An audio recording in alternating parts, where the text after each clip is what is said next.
Friends, welcome to Prerana and Sadhana class. ఈరోజు క్లాస్లో భాగంగా దక్కన్ మరియు దక్షిణ భారతదేశం గురించి తెలుసుకుందాం. క్రీస్తు శకము 6వ శతాబ్దం నుంచి 11వ శతాబ్దం మధ్యకాలంలో దక్షిణ భారతదేశాన్ని పల్లవులు, కాంచీపురం, తమిళ ప్రాంతాలను వీళ్ళు అక్కడ ఉండేవాళ్ళు అన్నట్టు.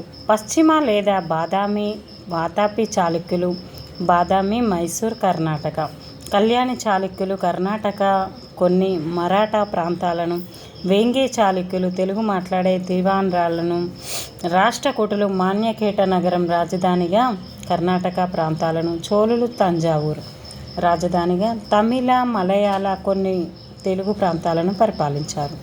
అయితే ఆధారాలేంటి మరి వీటికి? దక్షిణ భారతదేశంలోని వివిధ ప్రాంతాలను క్రీస్తు శకము 6 నుంచి క్రీస్తు శకము 11వ శతాబ్దం మధ్యకాలంలో పరిపాలించిన పల్లవ, చాళుక్య, రాష్ట్రకూట, చోళ రాజులు సాధించిన విజయాలను, ఆనాటి సామాజిక, ఆర్థిక, మత, సాంస్కృతిక మొదలైన అంశాలను తెలుసుకోవడానికి అందుబాటులో ఉన్న ఆధారాలను ముఖ్యంగా 2 రకాలుగా పేర్కొనవచ్చు. ఒకటి పురావస్తు ఆధారాలు, సాహిత్య ఆధారాలు రెండవది. మరి పురావస్తు ఆధారాలలో శాసనాలు, నాణ్యాలు, కట్టడాలు, దేవాలయాలు. మరి సాహిత్య ఆధారాలలో దేశీయ రచనలు, అదేవిధంగా విదేశీ బాటసారుల రచనలు. మరి నాణ్యాలు ఏమేమి ఉన్నాయి? పల్లవ, చాళుక్య, రాష్ట్రకూట, చోళ రాజులు అనేక రకాల బంగారు, వెండి, లోహాలతో నాణ్యాలు ముద్రించారు. ఈ నాణ్యాలపై గల జంతువుల, దేవీ దేవతల, ఆయుధాలు, ఓడ మొదలైన బొమ్మలు ఆనాటి మత, ఆర్థిక స్థితిని తెలియజేస్తున్నాయి. మరి కట్టడాలు ఏమున్నాయి? పల్లవులు గొప్ప నిర్మాతలు. వీరు దేవాలయాలు, రాతి శిల్పాలు కాంచీపురం, మహాబలిపురం మొదలైన చోట నేటికి నిలిచి ఉన్నాయి. వీటి నిర్మాణ శైలి, విగ్రహాల రూపురేఖలు, దేవాలయాలు స్తంభాలపై, గోడలపై చెక్కిన ఇతిహాసాలలోని ఘట్టాలు నేటికి చూపరులను ఆకర్షిస్తున్నాయి. కొన్ని చిత్రాల్లో స్త్రీ పురుష వస్త్రాలంకరణ పద్ధతి, ఆభరణాలు, కేశాలంకరణ మొదలైన అంశాలు కలవు. సాహిత్య ఆధారాలు తెలుగు, సంస్కృతం, కన్నడ, తమిళ భాషల్లో పైన పేర్కొన్న రాజుల పాలనలో గొప్ప రచనలు చేశారు. వీటిలోని వివరాలు ఆనాటి రాజకీయ, సామాజిక, మత మొదలైన అంశాలను తెలుసుకోవడానికి ఉపకరిస్తున్నాయి. అయితే మరి పల్లవులు ఏ విధంగా చేశారో చూద్దాం ఒకసారి. శాతవాహనుల పతనానంతరం దక్షిణాపథంలో అతి సువిశాల సామ్రాజ్యాన్ని నెలకొల్పి పరిపాలించిన వారు. కాంచీపురం కేంద్రంగా రాజ్యపాలన చేసినది పల్లవులు. చూడండి, శాతవాహనుల అనంతరం వీరు వచ్చారన్నట్టు. వీరు నెల్లూరు నుంచి కావేరీ నది వరకు విస్తరించిన సువిశాల భూభాగాలను వీరు పాలించారు. క్రీస్తు శకము 575 ప్రాంతంలో పల్లవుల అధికారాన్ని నెలకొల్పిన వాడు సింహ విష్ణువు. పల్లవులకి అధికారానికి నెలకొల్పింది ఎవరు? సింహ విష్ణువు. సింహ విష్ణువు వారసులనే నవీన పల్లవులుగా చరిత్రలో ప్రసిద్ధి గడించారు. వీరు సుమారు 3 శతాబ్దాల పాటు కాంచీపురం రాజధానిగా నేటి తమిళ, కన్నడ ప్రాంతాలను ఏలారు. వీరి పరిపాలనా కాలం ప్రజలు సుఖశాంతాలతో ఉన్నారు.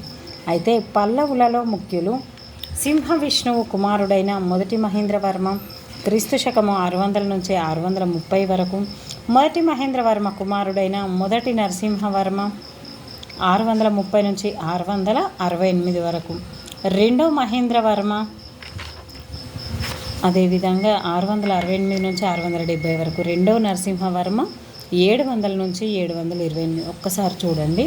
ఫస్ట్ సింహ విష్ణువుకి కొడుకేమో మొదటి మహేంద్రవర్మ, మళ్ళీ మొదటి మహేంద్రవర్మకు నరసింహవర్మ, ఆ తర్వాత వచ్చింది రెండో మహేంద్రవర్మ, ఆ తర్వాత వచ్చింది రెండో నరసింహవర్మ. అంటే ఒక సింహం తర్వాత మళ్ళీ మహేంద్ర, సింహం తర్వాత మళ్ళీ ఈ విధంగా రావడం జరిగింది. శాసనం పేరు, లభించిన ప్రదేశం, శాసనకర్త, వేయించిన వారు, చారిత్రక ప్రాముఖ్యత ఒకసారి చూద్దాం ఫ్రెండ్స్. కాంచీపూర్, మహాబలిపురం, పుల్లలూరు, మహామల్లపురం. సింహ విష్ణువు, మహేంద్రవర్మ, నరసింహవర్మ వేయించారు వీటిని. పల్లవుల రాజులు సైనిక విజయాలు, భూదానాలు తెలుపుతున్నాయి. బాదామి, వాతాపి, పట్టడకల్, మైసూర్, ఐహోల్, వేంగి, కళ్యాణి మొదలైనవి శాసనాలు. కొల్లిపార, కురవగట్టు, వేమ్లవాడ, మారుటూరు శాసనము, చాళుక్య రాజుల రెండో పులకేశి, పెద్దవాదుగురు శాసనం, కొప్పారం శాసనం, తిమ్మాపురం శాసనం, మంగళేశ్వర శాసనం. ఈ విధంగా సైనిక విజయాలు, సామాజిక స్థితిగతులు వివరించబడినాయి. అయితే చీవురుపల్లి శాసనం, అసన్నపురం శాసనం, కుబ్జ వర్ధనుడు, వెంగి చాళుక్య రాజు ఘటికా స్థాపన అనేది జరిగింది. జయసింహ వల్లభుడు కూడా. ఇవి మరి నాకు ఒక్కొక్కరిగా ఇవ్వకుండా ఈ విధంగా ఇచ్చారు ఫ్రెండ్స్. మరి మనం చూద్దాం. ఇవి అంతగా గుర్తుండేలాగా లేవు. మనం లెసన్లోకి వెళ్దాం ఫ్రెండ్స్. మొదటి మహేంద్రవర్మ, స్పెషల్గా తెలుసుకుందాం వీళ్ళ గురించి. పల్లవ రాజులలో గొప్పవాడు మొదటి మహేంద్రవర్మ. ఇతడు సింహ విష్ణువు కుమారుడు. ఇతడు తన రాజ్యాన్ని ఉత్తరాన కృష్ణానది వరకు విస్తరింపజేశాడు. ఇతని కాలంలోనే పల్లవ, బాదామి, చాళుక్యుల మధ్య రాజ్య విస్తరణకై సంఘర్షణ ఆరంభమైంది. బాదామి చాళుక్య రాజైన రెండో పులకేశి పల్లవ రాజుకు చెందిన కర్మ రాష్ట్రాన్ని ఆక్రమించాడు. ఆ తర్వాత రెండో పులకేశి పల్లవ రాజును పుల్లలూరు యుద్ధంలో రెండో పులకేశి పల్లవ రాజును పుల్లలూరు యుద్ధంలో 630లో ఓడించాడు. మహేంద్రవర్మ గొప్ప సాహిత్య ప్రియుడు. ఈ మహేంద్రవర్మకు పులకేశికు మధ్య జరిగితే పుల్లలూరు యుద్ధంలో ఈయనను ఓడించడం జరిగింది. మహేంద్రవర్మ గొప్ప సాహిత్య ప్రియుడు. ఇతడు ప్రారంభంలో జైన మతాన్ని ఆదరించాడు. తర్వాత అప్పార్ బోధనలచే ప్రభావితుడై శైవం స్వీకరించాడు. మత విలాస ప్రహసనం అనే నాటకాన్ని సంస్కృతంలో రాశాడు. గొప్ప వాస్తు కళాభిమాని. తిరుచునాపల్లిలో కొన్ని ఆలయాలు కట్టించాడు. ఇతని చివరి రోజుల్లో రెండో పులకేశి సేనలను కుమారుడైన నరసింహవర్మ ఓడించాడు. ఇతని బిరుదులు గుణరుడు, విచిత్ర చిత్రకార పులి, మత్త విలాస. ఈ విధంగా మొదటి మహేంద్రవర్మకు పేర్లు గలవు. మొదటి నరసింహవర్మ 630 నుంచి 666 క్రీస్తు శకము. ఇతడు మహేంద్రవర్మ కుమారుడు. యువరాజుగా ఉన్నప్పుడే మణిమంగళ యుద్ధంలో రెండవ పులకేశి సేనలను ఓడించి తన శక్తి ప్రతాపాలను నిరూపించాడు. అంటే మొదటిది జరిగినప్పుడేమో పుల్లలూరు యుద్ధంలో మొదటి మహేంద్రవర్మ ఓడిపోయాడు. దీనికి ప్రతీకగా మొదటి నరసింహవర్మ అంటే ఈయన కొడుకు వచ్చి ఆయనను ఓడించిండు. ఏది? మణిమంగళ యుద్ధం. చాలా ఇంపార్టెంట్. ఫస్ట్ది పుల్లలూరు యుద్ధము, తర్వాతది మణిమంగళ యుద్ధం. అయితే ఎవరెవరి మధ్యన జరిగింది అనేది ఇంపార్టెంట్. మొదటి నరసింహవర్మతోనేమో రెండవ పులకేశి, ఫస్ట్దేమో మొదటి మహేంద్రవర్మకి, అదేవిధంగా రెండవ పులకేశి అక్కడ గెలిచాడు. రెండవ దాంట్లో మణిమంగళం దాంట్లో మంగళం పాడేసినట్టుగా రెండవ పులకేశి ఓడిపోవడం జరిగింది. చాళుక్యుల రాజధాని అయిన బాదామిని ధ్వంసం చేశాడు. వాతాపికొండ బిరుదును ఈ విజయానికి ప్రతీకగా ధరించాడు. సింహల రాజైన మారవర్మన్ సింహల రాజ సింహాసనంపై పునః ప్రతిష్ఠించాడు. చోళ పాండ్య రాజుల సేనలను యుద్ధాల్లో ఓడించాడు. క్రీస్తు శకము 642 సంవత్సరంలో చైనా యాత్రికుడైన హుయాసాంగ్ ఇతని ఆస్థానాన్ని దర్శించాడు. మహామల్లపురం లేదా మహాబలిపురం నిర్మాణాన్ని ఇతడే ఆరంభించారు. అయితే కాంచీపురం ఇతని కాలం నుంచే గొప్ప సాంస్కృతిక విద్యా కేంద్రంగా కీర్తి గడించింది. ప్రసిద్ధ కవి భారవి ఇతని ఆస్థాన కవి. ఇతనికి మహామల్ల బిరుదు కలదు. అదేవిధంగా క్రీస్తు శకము 660 ప్రాంతంలో ఇతని పాలన ముగిసింది. తర్వాత సంభవర్మ అతని వారసులు క్రీస్తు శకము 733 నుంచి 793 వరకు. ఈ మధ్యకాలంలో రెండో మహేంద్రవర్మ, మొదటి పరమేశ్వరవర్మ, రెండో నరసింహవర్మ, రెండో పరమేశ్వరవర్మ మొదలైన రాజులు పల్లవ రాజ్యాన్ని ఏలారు. వీరు అసమర్థులు. చివరికి క్రీస్తు శకం 733లో నందివర్మ సింహాసనానికి వచ్చాడు. రెండో పరమేశ్వర మరణించడంతో సింహ విష్ణువు వంశం అంతరించింది. నందివర్మ రాజ్యాధికారం చేపట్టాడు.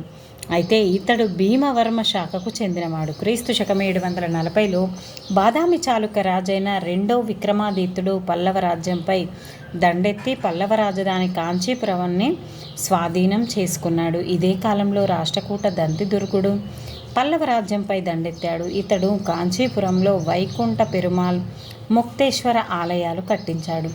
రెండో నందివర్మ అనంతరం మిగతా రాజులు అసమర్థులు. చోళ రాజుల సైన్యాలు పల్లవ రాజ్యంపై దండెత్తి విజయం సాధించాయి.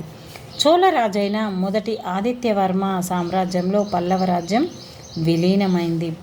చివరి పల్లవ రాజు అపరాజితావర్మ పల్లవుల పరిపాలనా వ్యవస్థ.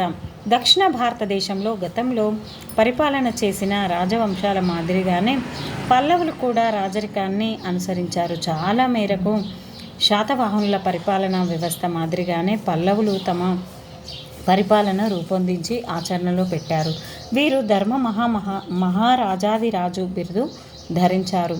రాజు సర్వాధికారి, అతని మాట శాసనం. కానీ అతడు ప్రాచీన రాజనీతి ధర్మశాస్త్రాలు నిర్ధారించిన సూత్రాల ప్రకారమే రాజ్యపాలన చేశాడు. మరి మంత్రిమండలి ఏ విధంగా ఉండేది అంటే, రాజు అధికారాలు అపరిమితం, కానీ మంత్రిమండలి సహకారంతో పల్లవులు పాలన నిర్వహించారు. వీరు ధర్మ మహారాజా మరియు ధర్మ మహారాజాదిరాజా అయిన మొదలైన బిరుదులు ధరించారు. యువరాజు మంత్రిమండలిలో సభ్యుడిగా ఉండేవాడు. మంత్రిమండలి సమావేశాలు రాజుగారి అధ్యక్షతన జరిగావి. ప్రతి అంశాన్ని జాగ్రత్తగా చర్చించేవారు. పల్లవుల శాసనాలలో రహస్యాధికృత, రధిక, దేశాధికృత మొదలైన అధికారుల పేర్లు పేర్కొనబడ్డాయి. రహస్యాధికృత, రధిక, దేశాధికృత. మరి గూఢాచారులు. రాజు గూఢాచారులను నియమించి వారి ద్వారా రహస్యంగా ప్రతి మంత్రి శాఖలకు చెందిన సమాచారాన్ని తెప్పించుకునేవాడు. గూఢాచారులను ద్యుతిక, సంజరంతక అని పిలిచేవారు. పల్లవుల సామంతుల్లో తెలుగు చోళులు, గ్వాంగులు, రేనాటి చోళులు పేర్కొనదగిన వారు. అయితే సామ్రాజ్య విభజన ఏ విధంగా జరిగింది? మరి పరిపాలనా సౌలభ్యం కోసం పల్లవులు తమ సువిశాల సామ్రాజ్యాన్ని అనేక రాష్ట్రాలుగా, విషయాలుగా, భోగాలుగా, గ్రామాలుగా విభజించారు. రాష్ట్రాధిపతిని వ్యాపృత అనేవారు. ప్రతి గ్రామంలో 3 రకాల సభలు ఉండేవి. ఉర్ అనే గ్రామ సభలో ఆ గ్రామంలోని భూస్వాములు సభ్యులుగా ఉండేవారు. బ్రాహ్మణులు అందరూ సభ్యులుగా ఉండేది. సభ, వర్తక, వ్యాపారుల సభను నగరం అనేవారు. గ్రామ పరిపాలన వ్యవహారాలను గ్రామ భోజకుడనే అధికారి సలహా మేరకు గ్రామ సభలు నిర్వహించేవి. న్యాయ వ్యవహారాలను, సివిల్, క్రిమినల్ కేసులను ధర్మాసనాలు అనే కోర్టులు చూసేవి. కేసులను విచారించి శిక్షలు విధించే అధికారాలు ధర్మాసనాలకు ఉండేవి. గ్రామ సభ నిర్వహించుట, గ్రామంలోని దేవాలయాల నిర్వహణ, జనాభా లెక్కల నిర్వహణ, గ్రామ తోటలు, నీటిపారుదల వ్యవహారాలు. ఆర్థిక పరిస్థితులు ఏ విధంగా ఉండేవంటే, చైనా బాటసారి హుయాన్సా సియూకిలో పల్లవుల రాజ్యం సుసంపన్నమైందని, ప్రజలు సుఖ సంతోషాలతో ఉన్నారని, వ్యవసాయం, వర్తక వ్యాపారం సంతృప్తికరంగా వర్ధిల్లుతున్నాయని పేర్కొన్నది. అయితే వీటి నీటిపారుదల సౌకర్యాల కల్పన ఏ విధంగా ఉంది అంటే, పల్లవ రాజులు, వారి మంత్రులు, అధికారులు వ్యవసాయ అభివృద్ధికై, నీటిపారుదల సౌకర్యాలను పెంపొందించడానికై ప్రత్యేక కృషి చేశారు. అనేక చెరువులు, కాలువలు త్రవ్వించారు. ముఖ్యమైన చెరువులు మహేంద్ర తటాకం, చిత్రమేక తటాకం, పరమేశ్వర తటాకం. ఎవరి కాలంలో ఇవన్నీ? పల్లవుల కాలంలో. రాజులు దేవాలయాలకు, బ్రాహ్మణులకు భారీగా భూదానాలు చేశారు. ఆనాడు వరి ధాన్యమే ప్రధాన పంట. పల్లవ రాజ్యంలోని భూములు సారవంతమైనవని, ప్రజలు, రైతులు కష్టజీవులని, గ్రామీణ వృత్తులు ఉచ్చస్థితిలో వర్ధిల్లుతున్నాయని హుయాన్సాంగ్ పేర్కొన్నాడు. శ్రేణులు. మరి వీరి కాలంలో శ్రేణులు అనేవారు ఏ విధంగా ఉన్నారు? మరి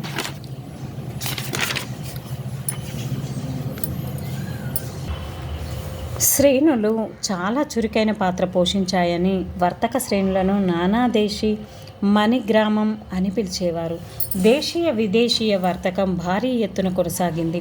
వీరి రాజ్యంలో ప్రధాన ఓడరేవులు మహాబలిపురం, నాగపట్నం. ఈ రేవుల ద్వారా చైనా, సౌత్ ఈస్ట్, ఆగ్నేయ ఆసియా రాజ్యాలతో భారీ ఎత్తున వర్తకం నిర్వహించారు. వీరి కాలంలో ముఖ్య ఆదాయ మార్గం భూమి శిస్తు. భూమి శిస్తు రేటు 1/6 నుంచి 1/6 వరకు, 1/4 నుంచి 1/6 వరకు వసూలు చేశారు. ప్రతి వృత్తి పన్నులు, వర్తక పన్నులు, ఇంటి పన్ను, పెండ్లి సుంకం, ఉప్పు పన్ను, చెరకు ఉత్పత్తిపై పన్నులు వసూలు చేశారు. వీరి శాసనాల్లో పేర్కొనబడిన అష్టాదశ పరిహార అనే పదం వల్ల 18 రకాల పన్నులు, సుంకాలు వసూలు చేశారని గ్రహించవచ్చు. మరి సామాజిక పరిస్థితులు ఏ విధంగా ఉన్నాయి? పల్లవులు సాంప్రదాయబద్ధకమైన వర్ణాశ్రమ ధర్మాన్ని ఆచరించారు. ఆదరించారు. అదేవిధంగా బ్రాహ్మణులకు సమాజంలో గౌరవస్థానం ఉండేది. వారిని మహామాతృలుగా, దండనాయకులుగా నియమించారు. ఈ విధంగా సంఘంలో తుడియం, పనం, పారియన్ అనే వర్గాలు ఉండేవి. భక్తి, జైన, బౌద్ధ మత సిద్ధాంతాల వల్ల సమాజంలో కుల వ్యవస్థ పట్టి క్షీణించెను. మత పరిస్థితులు పల్లవ రాజులు వైదిక మతాన్ని ఆదరించి అవలంబించి రక్షించారు.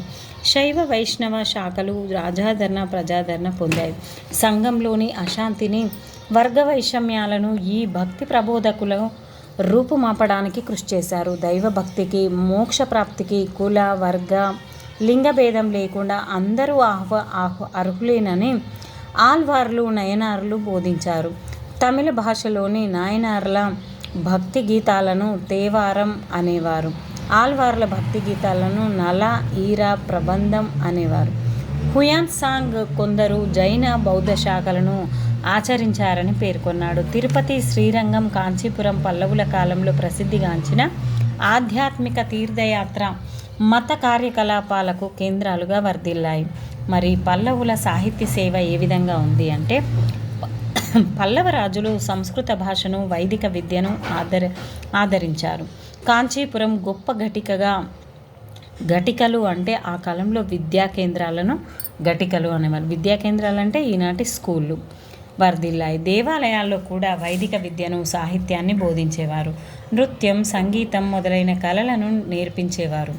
ప్రసిద్ధ కవులైన దండి, భారవి పల్లవుల పోషణ అందుకున్నారు. మహేంద్రవర్మ స్వయంగా సంస్కృత భాషలో కవి. ఇతడి రచన మత్త విలాస ప్రహసనం. ఎవరు? మహేంద్రవర్మది మత్త విలాస ప్రహసనం. గొప్ప నాటకం ఇది. కాంచీపురంలో దేశీయ విద్యార్థులతో పాటు విదేశీ విద్యార్థులు, అధ్యాపకులు ఉండేవారు. సమాజంలో విద్య పట్ల శ్రద్ధ తక్కువే. సుప్రసిద్ధ చరిత్రకారుడైన విఎస్ స్మిత్ పల్లవులు వారి కాలానికి చెందిన శిల్పాలు, ఒక నూతన శిల్ప కళారీతిని ప్రారంభించారు. వీరి కాలంలో వికాసం పొందిన వాస్తు శిల్ప కళారీతిని 4 రకాలుగా పేర్కొనవచ్చు. మహేంద్ర శిల్పరీతి, మామల్ల శిల్పరీతి, రాజసింహ శిల్పకళారీతి, నందివర్మన్ శిల్పకళారీతి. ఈ విధంగా ఉన్నాయి. మామల్ల, రాజసింహ, నందివర్మన్, ఫస్ట్ది మహేంద్ర శైలి. మరి మహేంద్ర 1 కాలం నుంచే పల్లవ రాజ్యంలో శిల్పులు కొండలను తొలచి ఆలయాలను నిర్మించారు. వీటినే గుహాలయాలు లేదా మండపాలు అని వర్ణిస్తారు. మొదటి మహేంద్రవర్మ కాలంలో నిర్మించిన ప్రసిద్ధ గుహాలయాల్లో పేర్కొనదగినది పల్లవరం దలవసూర్లో కట్టించిన పంచపాండవ గుహాలయాలు, మహాబలేశ్వరం, మలేశ్వరాలయం. మొదటి వర్మ స్వయంగా తాను ఎలాంటి ఇటుకలను, వెదురును, లోహాన్ని ఉపయోగించకుండా త్రిమూర్తి ఆలయాన్ని నిర్మించినట్లు తన మండగ పట్టు శాసనంలో పేర్కొన్నాడు. ఈ ఆలయంలో సువిశాల మండపాలు, విశాలమైన స్తంభాలపై నిర్మించాడు. మామల్ల శైలి. మొదటి నరసింహవర్మ లేదా మామల్లపుర కాలంలో మహాబలిపురంలో బ్రహ్మాండమైన ఏకశిలా నిర్మాణాలు లేదా రాతి రథాల నిర్మాణం భారీగా జరిగింది. మహాబలిపురంలో మొత్తం 7 రాతి రథాలు ఉన్నాయి. వీటి శిఖర భాగం ఎంతో చక్కగా చెక్కబడి ఉంది.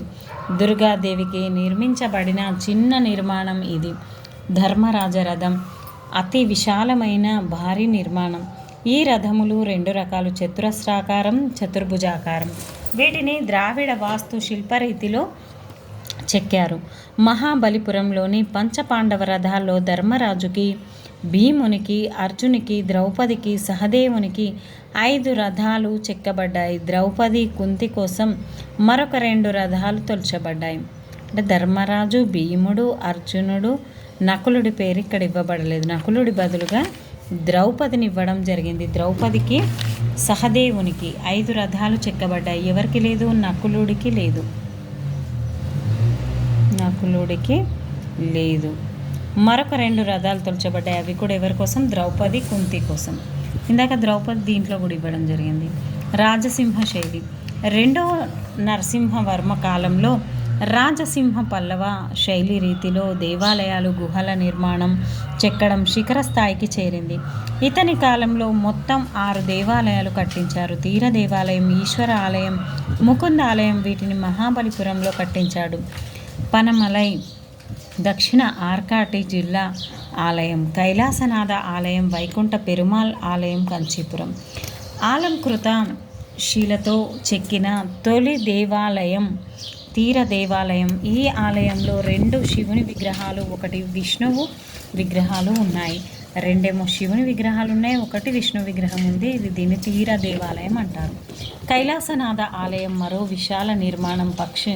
పశ్చిమ దక్కన్ శిల్పకళారీతికి ఈ ఆలయం మచ్చుతునక. నందివర్మ శైలి ఏ విధంగా ఉంది అంటే, నందివర్మ అపరాజిత వర్మలు కూడా అనేక దేవాలయాలు కట్టించారు. దీనికి చక్కని నిదర్శనం కాంచీపురంలో వెంకట పెరుమాళ్ ఆలయం. నందివర్మ శిల్పకళారీతికి ఈ ఆలయం చక్కని ప్రతీక. కాంచీపురంలో నందివర్మ కాలంలో ముక్తేశ్వర, మాతంగేశ్వర, త్రిపురాంతకేశ్వర ఆలయాలు నిర్మించారు. అపరాజిత వర్మ కాలంలో అరుత్తనిలో విరాటేశ్వర ఆలయాన్ని నిర్మించారు. దీనిలో గర్భగృహం, అంతరాలం, ముఖమండపాలు ఉన్నాయి. మరి శిల్పకళ ఏ విధంగా ఉంది? మొదటి మహేంద్రవర్మ, మొదటి నరసింహవర్మ కాలంలో పల్లవుల శిల్పకళ నూతన పోకడలు చవిచూసింది, మహోన్నత స్థాయికి చేరింది. పల్లవ యుగం నాటి శిల్పకళా వైభవానికి మహాబలిపురంలోని అర్జున, పాప పరిహార ఘట్టం, దుర్గా, మహిషాసురమర్ధిని, వరాహ, శివ, విష్ణు, గజలక్ష్మి, ద్వారపాలకుల గంగాధరుని విగ్రహాలు, అద్భుత శిల్పకళాఖండాలు ఉన్నాయి. గంగావతార తోరణం మరో గొప్ప సృష్టి. కిరాతార్జునీయం కథలు ఇక్కడ మనోహరంగా చెక్కారు. చిత్రలేఖనం. వాస్తు శిల్పకళలతో పాటు పల్లవులు చిత్రలేఖనాన్ని ప్రోత్సహించారు. తమిళనాడులోని సిత్తన్నవాసల్ గుహల్లో వీరి కాలానికి పనమలై ఆలయంలో శివుని నృత్యాన్ని, తాండవాన్ని ఎంతో శ్రద్ధతో, భక్తితో వీక్షిస్తున్నట్లు చిత్రీకరించిన పార్వతీ దృశ్యం ఒక అపురూప దృశ్యం. కాంచీపురంలోని ఆలయంలోని చిత్రలేఖనంలో శివ, సోమస్కంద ఉమలతో వారి పుత్రుడైన స్కందుని చిత్రీకరించిన తీరు మనోహరం. ఈ విధంగా మనకు పల్లవ రాజుల గురించి తెలుస్తుంది ఫ్రెండ్స్. ఆ తర్వాత వచ్చిన వాళ్ళు చాళుక్యులు, పశ్చిమ లేదా బాదామి చాళుక్యులు. వారి గురించి మనం తర్వాత క్లాస్లో తెలుసుకుందాం. Please like, share, subscribe my channel. Keep smiling. Bye bye.